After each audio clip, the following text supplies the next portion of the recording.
Ago erokamano ni Nyasaye okinyi machielo kendo ma Ruoth oloso mondo achak anenra kod in janeno mar Lolwe TV e thuolo mar okinyi mar Jumapili ma kawuono.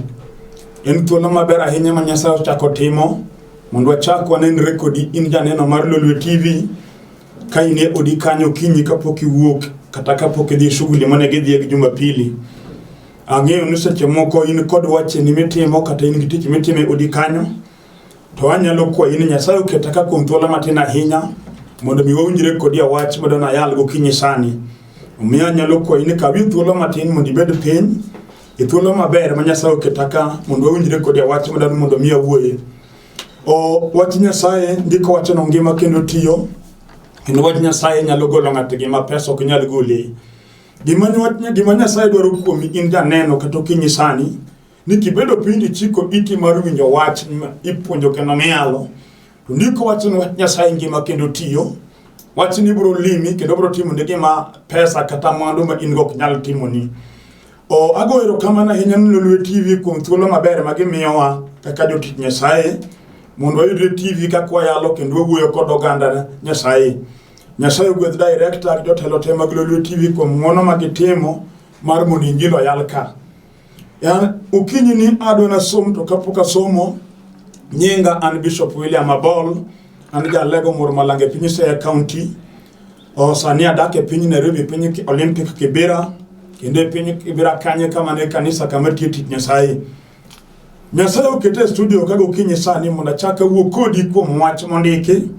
Emomiyo awacho ni bed piny ilos winjo malach ahinya nikech giko mar puonj kata yalo man go ka abro lamo kodi Nyasaye man gi teko kata ben in gwach matek yudo yie tibed piny mondo chik iti ang' mana lamo kodi Nyasaye. Ukinyi ni adona somi muma mar jo Efeso. Kawuono adona somi muma jo Efeso 6 kwan matinda 12 kanye madona somi wach mondiki madona munda wuoyi kodi in janeno mar Lolwe TV. Kendo muma mar jo Efeso 6 kwan matinda 12 wacho niya: nikech wasikwa mwakedogo ok gin ringruok kod remo, to wakedo kod joloch gi joteko kod ruodhi mag piny mar mudhoni kod langi chunje maricho ma ok mag pinyni. Mane wach badana som madona wuoyi gokinyi sani muma wacho ok waked lwenj ringruok kod remo, to wakedo gi joloch kod joteko kendo gin langi chunje mag pinyruoth mar mudho. Adona wuoyo kuom lweny ma pinyruoth ni ago piny go chomo go od ng'ato kata nyar ng'ato. Lweny ma pinyruoth ni ago piny go chomo go dala moro kata gweng' moro kata piny moro. Pinyruoth mowuoye motimo mudho ni iluonge ni pinyruoth Satan. Be anyalo compare gi pinyruoth Farao e kinde machon e piny Misri. Pinyruoth ma onge kod Roma, pinyruoth ma ok ng'won ng'ato. Gimomiyo adwana compare gi pinyruoth Farao nikech pinyruoth Farao ne onge go Roma kod oganda Nyasaye. No gitimo ne Jo-Ibrania timbe malit ahinya ka gisando gi malit ka onge go Roma kodgi. Ndiki ne ginyalo mako dhako ma yach kodhi nyuol to ginego nyathi ma pok otimo richo e piny. Ma dhako duoko do chake thunde koting'o besen ka nyathi odong' e muchari ka jog Farao negi. Mane pinyruoth marach monotiyo Jo-Israel marach mogik. Huwani gi pinyruoth Satan mabende timo mage ne dhano. Sani uwuok piny ogo mire go udi ogo jomodak. Kendo piny Kenya ka sani omako jotelo ma ji oluoro. Gino jokuoge ma wang' tek mamayo piny pesa monego kony piny to bende ok obadhogi. Ok en hero margi, gima ng'eyo ni pinyruoth ema omako itiyo kodgi. Omiyo sani cases mowinjo kiyawo TV kineno TV seche misomo news iwinjo ma jatelo ma kama okolo millions okolo billions. Mano gima timore adier modong' duk ok en dhano makare mangima ne kare ok nyal timo timbilano. To nikech chino mako piny gi kama kama ginitie. To wach Nyasaye manyalo loso piny ma piny bed kod kwe ema ng'ato nego winji. Muma wacho ni wakedo gi joloch kod langi chunje mag pinyruoth motimo mudho. E piny montie sani pinyruoth ni a piny na dhano. Omako yowuoyi mang'eny moko timo orwake kong'o madho kabisa. Mwenye chedo mero idho ngasa hinya miere moko. Makato kinyi sama yale ni. Dhako manene TV kama okonindo gotieno. Mwenye chedo kong'o no michuodo sande nyaka piny gokinyi. Wan ngi chuo mwenye cheno mako orwake mer. Adir en mwandu ne terume kong'o. Omadho modugo lwete nano kowuoyo kende ka onge gima ber manie lwete. Kata obedo ng'ama tiyo tich malich ahinya ma ji ong'eyo. Tich man gi nyinge kendo tich ma ji mang'eny gomba go mana be ok yudo tich machal gi mar wuod ng'ane. Yudo ka itiyo tich malich ahinya kendo pesa be yudo maduong'. To nikech pinyruodh mare omaki, omiyo idong' ka gimiyo dok konyi. Omiyo adier modong' du kata okinyi sama yaleni, ng'oni nindo gotieno kimer ka gima ber midong' go onge. Wan gi joma ka yudo pesa, to pesa kongo tere mni mer. Miyudo ka ibako donje, to en gosiepe dabal momero ma ng'ato akomer. To samotimo mano, seche moko mine gi to chiliel ni e dala. En dhako matiyo mna jotije mag lwedo ke chiemo to wuode to yudo pesa maduong'. Olal oko, madho kong'o, chamo raha. Musiepna seche moko midonjo tipaki iluongi boss. Iluongi tajiri, sami donjo iluongi gi nyinge moko madongo. Tajiri modong' du kata kipaki kamano kapango kamidakie. To chien kamiweyo kamani ae to ich. Mama madayo maminu monyuoli. Doyo mna ji koro piny puro na ji e puothe. Eka yudo ka pidho nyithindo modago kata gin mna chiemo dong' kode. Winjo chino loko paro ni ineno mana mer. Kendo dir mane gimi ineno no ber ngimani. Ok en hero mari kati be kibet piny sama koro kong'o we pachi. Tibelet ne chunyi gima timi. Idoro yo miwuogi gino to tamore nikech jalocho maki. To wan gi ng'ato miluongo ni Yesu Kristo ma wuod Nyasaye. Ma kata ka gino timi ahinya kendo en mbaka ma ji goyo. To nyalo goli kiwinjo wach miyie. Mochako timi dhano ibed ng'ama igeno. Kata bende chino timi jachode ma ji ong'eyo. Ma choti odhi ahinya ma en mbaka ma ji goyo kama ji nitie. Wan gi jachode ma gweng' wuoyo kuome. Wuod ng'ane romo ji korgo gago chode. Wan gi jachode ma kati kodak e piny Nairobi to malache ma Nairobi to ng'eye gi nyinge. Kech en tijno e tich motiyo. Adiro kenero mare jolocho make okete tim terruok mar chode. Chode masani omako piny miyudo nyaka janyuol nindo gi nyathine. Kech ura madongo omako pach ji kendo jachien sando piny. Omako chuo mang'eny orwake tim marach. Jaloch kendo joteko langi chunye mag pinyruoth motimo mudho. Gimiyo ka mudho lil gotieno to chuo timo gik moko onego gitim. Mon be timo gik moko onego gitim. To nyalo maki osiepna winj ka jiteno sandi. Osandi adier mochido chunyi kod chiegi mikenda manie ot. Okine ka dhako monego idak go. Omiyo mon riedo oko to mani ot ni tiweye gi chandruok. Iyudo ka wuod ng'ato pango ot ni dhako mok chiege od nengo kabisa. Kendo chulo ot ma nengo ne tek. Dhako no dak e ngima mamalo. To chiegi mokendo monyuolo go nyithindo to we tabu. Inya yudo ka pango kaka dhako moruok dhi luoko man mun wetegi. Yeka yudo ka nyithinde monyuolo chiemo to chwore to ngima. Dichuno de chino wilo pache ochomira mar piny. Adiri sedo dichuo ka diwogi gima timino tamore. To kawuono yalo ni answer. Yesu Kristo wuod Nyasaye ema nyalo wari. Mogoli loch ma jachien oketigo motigo no. Inyino nyalo tiyo di osiepna miyudo ka ji dok lati ino kidogi. In nidhi ka pango chuth onge ka dok. Wan gi chuo molal oko mok dogi e dala. Ok nikech oko cham sara. Ok nikech oko ti. To nitie gima notimore ngimane moloro ne mok odog dala. Kata nyuola ema nodongo ni mane giloro hapi giloro yoreni. Omiyo lo pio dong ka joma chiele ma puro dak dalo tamore.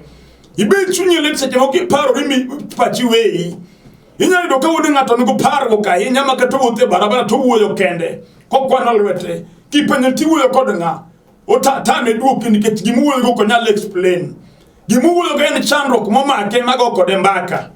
Gino ruok kode ma kata wuothe barabara gino go kod chunye mbaka.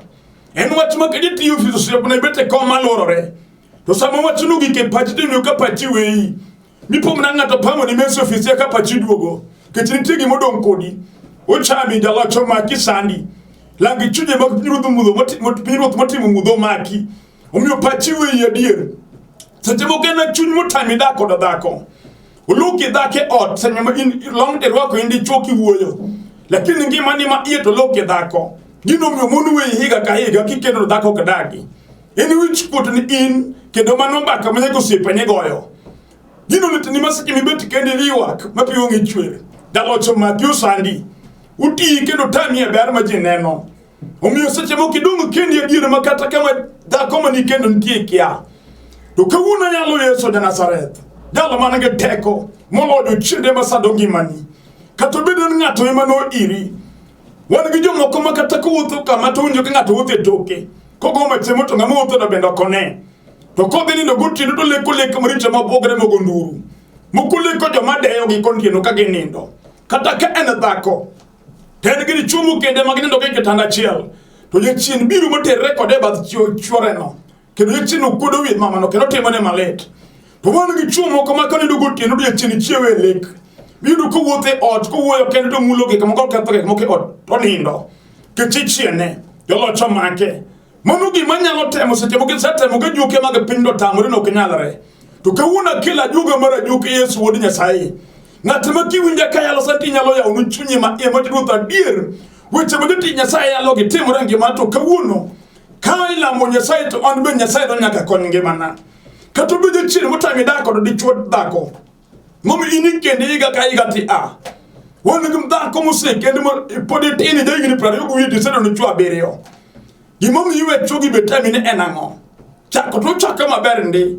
mu chak base temo kenyol kata nyathi kanyo bango muda matini ukethru ngani songo mbele nyaloro mo chunyi minwa mi watina dira selo ro piny moroma yechen wuotho koda yechen sanda utame ikwe mamunu wete nanago bese na mano chako gotedo moko san niko dumiregi moko karegi osedongo yombo kanyali yudogi to anyichido don kasemba wuotho koda koro piny kawuni nyalo yie kum Yesu Kristo mayalo sani mwede joloch gi oro mo chunya kendo langi chunye magyo chide sanda kabisa kawuna dwaro kao Kristo Yesu biro gole lojeno gukinyi mayaleni kato beje chinu sepna momi inni somo ingi certificate wani ngamo somo manigi degree kendo nugu somo mabera hinya munne ko yugo tich ma pidhe kendo pidho jodalagi e chinu chunye nyimi mo ino kiru tich imanyo matini all me go tich mo kani somo en tich makata kitiyo to kendo ngama chielo monge yuneni wani gijiba kone no ngato kabiro kamutiyo to pondo kitich mutiyo kachal kod sombe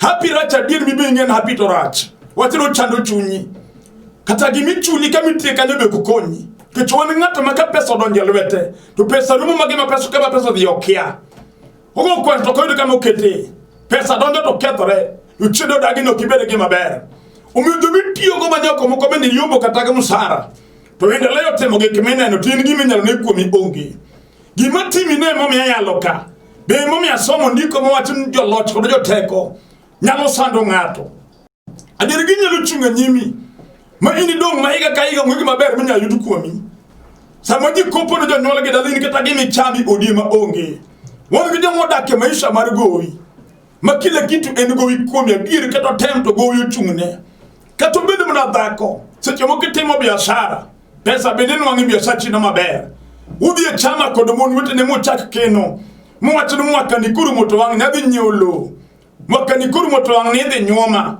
mwaka ni kuru moto wang na dhi geno minwa bichaka no pesa mabere chama kabisa ugikone ke di pogo pesa tini badi go wi chama kanyo kele chino apin kodo fodro ko mi hulo mo holo nyaka pesa yo moko higaru mo ka gemitimo onge iko mo no tene chama iga kahega kineno ge kama mo no ge chama timo kudo wi yunjo kaliti ni kero pinyi chami wachino dongo kodisa ndo ngimani to kawuna yalo ni Yesu manyalo goli alodeno mi poka yure ni madechino lorogo chako ya rekendo magi kamadechino dageno ketimbro timore tikiti Yesu mano orko ay poloman nge teko kato bidu jalo chimudino ni usipna makata ke pango ni godi gedo dala woni gijima tiyo mabero dak maber ka pango lakini dala ka moye jonge ot baradonjie ko pango no digero ke sano chunge mbelene wacho mu nyitendo dongo komito nyitendo kya dalagi nitida komoda gidi chuma di chuono tigi daki gini kita perareo to ngamoda gono keda lagi di chuono nyitendo do ginyuolo dak be gidak nyitendo be dongo higi ni ema medore yesigo dagi no knya dok dala wacho mu seche mo kolit di chunyi dalo mo kawuyo gidi chuomo rema ke chigo ngiso nuwo ngane terwa dala to ngiso chige na biro derani chunya odagi dala gi ke do nganyo no kodhiyo kiminyo mano na otimo ni kata inimine na gokinyi sani to kawuno ne tie Yesu Kristo manyalo gole ngate loch momake masando gimane kendo modong kode kato bede chin momako nyithinde ot lakini mona ido ot moro ma nyithindo ma wuyi ominya minigi monywole go iche ot kanyo yathini minyuolo nindo gi nyathini minyuolo momiyo ich mano wich kuot modong kondi kendo jiongeyo en ayany miyanyigo dala ni kethore tineno ibetani gima timore ni jalocho donji odigi chandruok gisano ngimani to nitie jal moloyo gi miluongo ni Yesu wuod Nyasaye, jal mano wale polo mano biro mondo kede gi Satan. Kata jachino no en jachinde remo mar dala kichwoni bir ura makangato kata girisino ono makangato manyalo luwo ngato. Inyalo yudo ka dala moro jachino dagi miwago gunyo kendi makata nyira ngwen uruto uni otachiel somo be usomo beyo jobeyo to uruto wonge chuo mnage nyithinda mamoro kamoro kod wuonigi jachino keto uniform achiel odagi ni tedo onge kendo mano mbaka majigo kiwacho ni joka jondo kendga mago malache bodong kamano.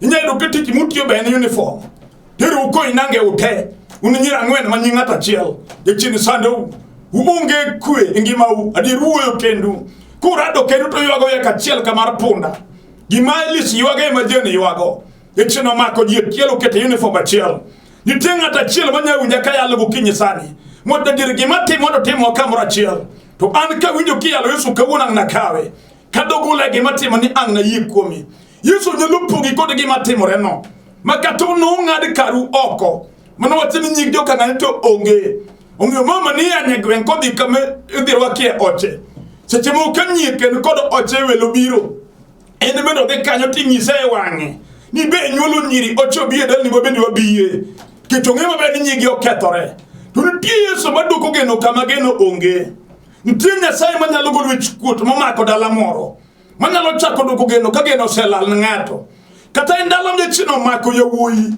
ma onge wuyi migeno kuom jomonyole dala no woni gi yawuyi makata gini yawuyi abiriyo to gi chalre onge ma de bedo go piny mapim go wach onge ma woni gi diketo piny no dhiambo wabede piny mondo plan gi madwa tim gin joma jechino baro go te ino kamer gi mer gi te moko ju kuoge moko be timo tije mok nyal konyo minyado kada lamoro jini tie kendo mama kato kinyi sama yatine nani seche mo kinyulo nyatima rieka hinya mabe somo bino somo kini temo mi puonje en kod certificate mokani odikanyo to gimudugo timo nego enkudo wi ok chal gi nyathini mani puonjo jechino rane inyalo kanga musomo kama ni chino loko detero mona mono choga tai korgwen kama community ko ae eno dak mona kachanga ko mimete korgwen udugo ni godhiambo ko America gari kendo biro gweche badong no ko wacho ka wange tek ungi lur kata kodi kaka minigi monyole to kawuna yalo Yesu manyalo konyo odi kata chino no anepin kata nyole madongo dalani kata nyema maben anto ngane mano ketho nyathi dhano onge teko mar ketho dhano Satani imatiyo go dhano mondo ketho go jomoko to wan gi jalo molo jachien mayalo sani miluongo ni Yesu makin nyalo yie komete nyalo ywak gi chunye ma dier jachien rano nyathina mana hero mana geno mana puonjo udung kode koro gwen udung kode ot kinde bura dhi ot moro en ot ma jitajiri ndi kendo dhano somo to nyithindo monyolo kanyo te jokongo nyako mer wuoyi mer gin nyithindo ang'wen nyiri ariyo wuoyi ariyo utino giduga gi mer gi te mago jomo somo woni gin go pesa mini gin go pesa itemo mo nyewru gi nyaka tich onge ngama yie tich giringo gi wet giduga idwanyre mini ot kanyo mukoro mogu tino to odi chalo ba yawuyo mer magore piny nyiro mer gore piny der ot kanyo kata in go mondo yonge kwe go mondo ma in go pinyo chami to kawuna kilo Yesu manyalo koch keto odi kinyalo yie kuomi go kinyi mayale ni mi bende go pection minegi kama temore tinyalo wacho na dier gima jachien timo noro mochunya kiyalo Yesu nyalo golo ngate jala mechinu twe anka inyalo ya uchunyi go kinyi makawuno sama ngolemo mondo wala ni kodi Nyasaye manyalo golo gima timi iwinjo jachien okodeo katibed dayo muti onyalo chino dayo muti monde ka kodero ka onge ngima jachien kodeo katinya thikich onyalo sani kata ini kich bidong kendi jachien kodeo dichuo kati somo inyadho mo kisungi mtaro ka komo meri mi piele lao kimer mi lai nanga tinga malicha inya mulur milugo ginyenge madongo mag somo mago kobadho jachien gimone ginge mijolo tie koma ko ngato to ngenga manyalo gole alwete muna Yesu wuod Nyasaye kende yemanyalo golo ngate lwete gima jachien mako katomaki mna go malaya no mako Maria manyar Magdala pinjeriko da koma ber malunga hinya jachien diere kin jodala jorwa kechode ilungino da koma jachode maneka konde kinyinge kendo ching mora chiel wachuo kenya taro kod wangi kutero reto koro ndiko wacho nondi kendo da koma katero go kod kidi nyaka tho tano mako Maria mkatero re Gima licha inyan di chuma ni gitere go to go keli nyimbura. To da ko ni modongo ibura. An Yesu bende ne yalo. To chungo gi sembo Mariam gi choma ka Yesu tie. Gidi don jor Mariam ko mtimu terwok. Nigi don nego Mariam. Yuwinyo chode nyalo miyo ngima ni bedi atari. Wanu gi sani mo monyo ya do kimi ni ke chode. Keno gima ne racha diro dake gima marach kabisa. Ke gima no timo. To Mariam kanu teriri Yesu. Kako kinyi makauna yale ni Yesu kibete udikanyo. To Mariam Yesu none ne oroma. Ma Yesu wene keto bar terwok. Marach manoma ke menota meditedo. Mnyondungu madako macho kalu kumi kagari makale barabara. Luchigno Mariam noro mo Yesu de Nazareth. Jal makoro mo ngato. To nyakoloke nyinge. Omera katija kongo minungo nyako Yesu jalolo ko nyingi. Jadung kataja chino maku pachi mo wilo paroni. Yete mo time mo vijande matende mo nego tim. Kechuan ke jodongo matoko do kimi glore wigi. Ko kimi o makim na kende dung muti. Owe baro owe odo donji raha. Yesu nyalo wari ka wono. Mati marach bino katimre gimo nyalo rumo. Muchako duke na nying maber. Michaki bedi nga migeno. Awuyu kumu joloch ko joteko. Moma ko piny masado piny. Mumu nyaka nyithindo moko sani to marach. Wan gi ngamo nyuol. Kini gi yawuyi to yawuti te okethore. Moko donji chode, moko donji kuo. Makato kinyi sama yale ni kekada nyathini onindo kanye. En nyathi ma utho gotieno kod jabazi. Yunyo manindo yundo romo kode dandora. Ndo romo kode Kisumu kama. Chunya litike paro ni nyulo de kotini krembu kuongere mi. De chino sembo ni nyathi kinyi ko bari wi grisasi.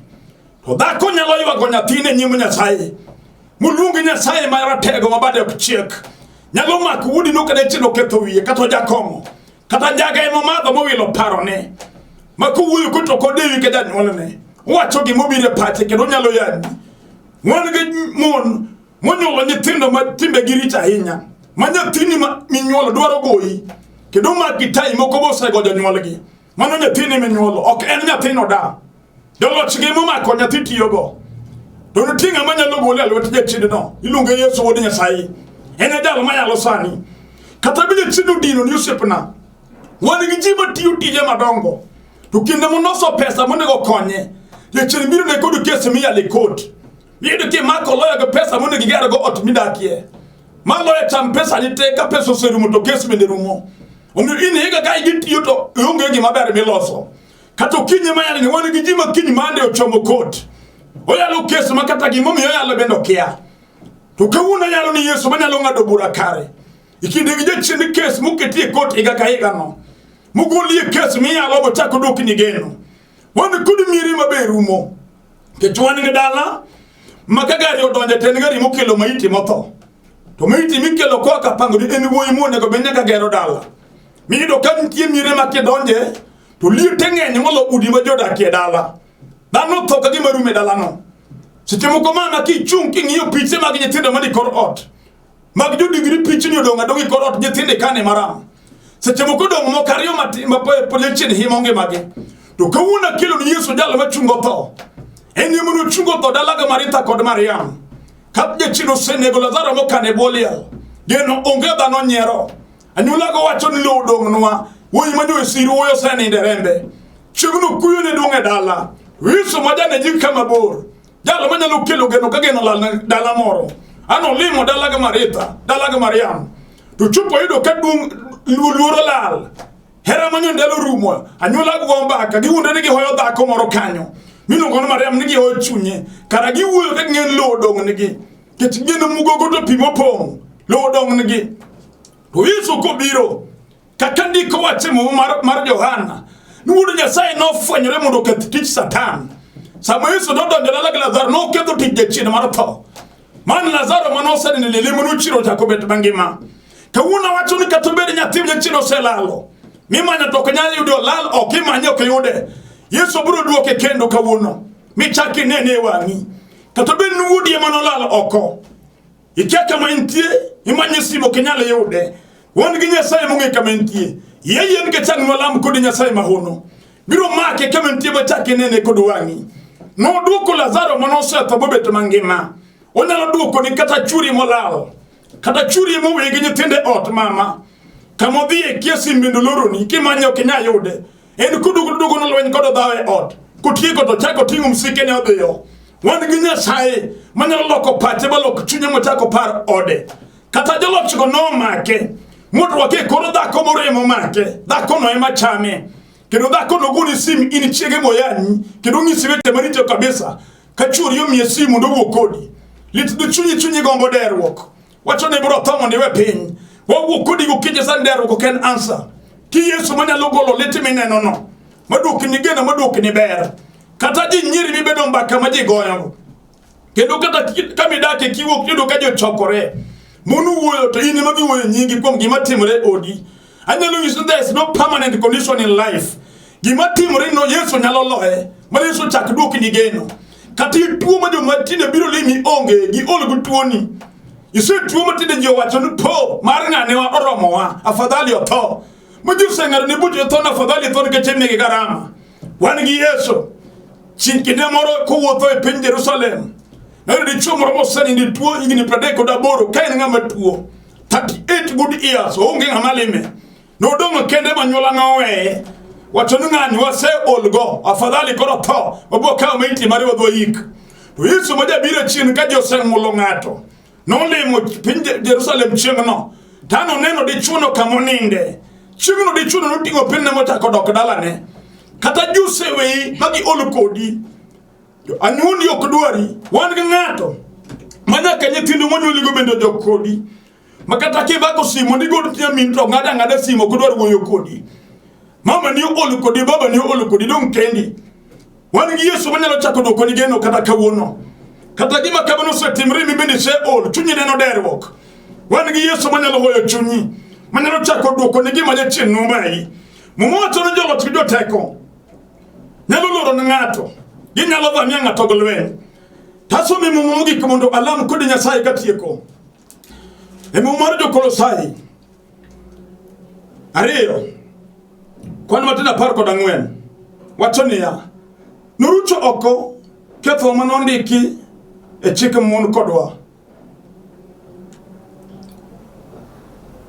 norucho oko ketho manondiki mondo odonjnogo e chik mon kodwa no mayo joloch gi jotego gige mag lweny kendo nomiyo wich kuot ka piny bero joneno noselo gi chuth e msalaba Kalvari.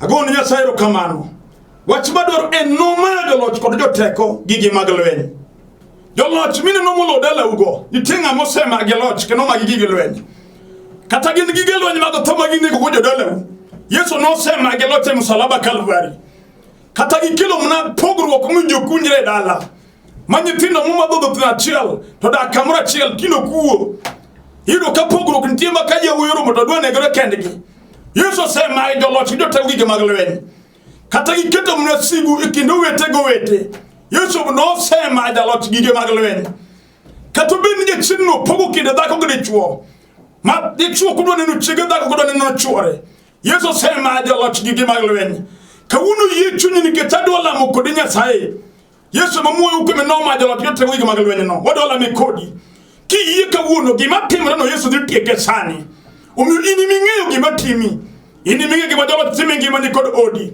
ma ki yie chunyi ma in kawuono Nyasaye miyalo wachne TV kani kawuono nyaka gole chandruok matimore ngimana kata bedo kongo kata bedo richo mane kata bedo lweny kata bedo dhier kata bedo chiro tamie tich yudie kata adwa lamo kod Nyasaye kati tuo yudie sani ikaw lweti kod achuchi ket kamarami mondo walam kod Nyasaye mon chan kod teko kata odie mokethore yudie sani ichok chunyi mondo walam Nyasaye man gi teko adwa lam kod Nyasaye Oro maler ini Nyasaye man gi teko kendo ini wono loch gi nyalo ne janeno ni sani okinyi kama betie ka chunya lit kuom gima timore ngimane Nyasachwa ini miwaro ji kigole richo kod chandruok dichuo ni ruoth ywak kulo wie piny ka en kod dwaro kuomi dhako ni be ywak dayo ni ywago dala ni mjechino ketho a Nyasaye riebado timne maber kendo lochne gima tek mjechino time ngimane Nyasaye maduong' jale maduni riebadi mar chang mondo ichange kuom midek biro tuoche mag ngimane aseyi ruoth ni selochone ng'ato kod ng'ato ka ng'uono mari obet nyingi duong' manyaka chieng' ka chieng' Nyasaye alami ka yene satimo e nyingi Yesu Kristo Ruoth amen.